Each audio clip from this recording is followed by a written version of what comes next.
Hello，今日想同各位媽媽分享一支好飲又幫到手嘅草本口服液，專門幫你增強免疫力，少嘅病，健康又精神。有冇試過天氣轉季，開學返學身邊成日有人打乞嗤、流透明鼻水？唔使驚，飲有機增強免疫力草本口服液，幫你身體築起防禦盾牌，細菌病毒唔好過嚟。除咗有預防作用，有機增強免疫力草本口服液仲可以有效減輕初期生病、後期透明鼻水症狀，快趕走感冒。呢支口服液入便有4種有機草本成分，幫你強化身體防禦力，少咗病，少咗鼻水。有機紫錐花係免疫力小戰士，紫錐花點解有助對抗傷風感冒？紫錐花能促進白血球，特別係巨細細胞活動，提高身體對抗病毒嘅能力，縮短感冒時間。有機接骨木莓富含維他命 C、A、B 群，減少感冒時間，提升免疫力，令身體快好返。維他命 C 提升免疫力，促進白血球生成，加快康復速度。維他命 A 保護呼吸道黏膜，減少病毒入侵，舒緩喉嚨不適。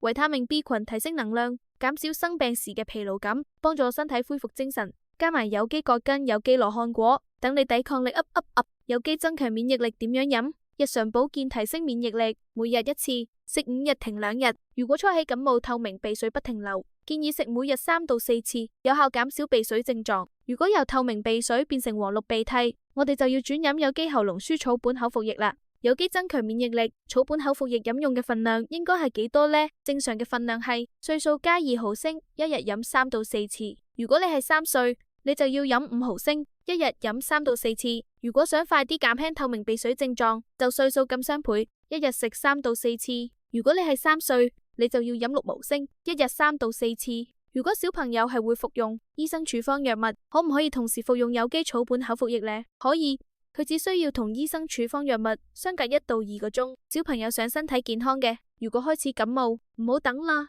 盡快飲有機增強免疫力口服液。呢支口服液有甜有機植物味道，小朋友都話好飲，唔似一般藥水咁苦，飲完仲想再飲添。有機草本守護你嘅健康，記住每日食2個生果，多咗食蔬菜，飲足夠嘅水，身體強壯唔易病。下次見啦，拜拜。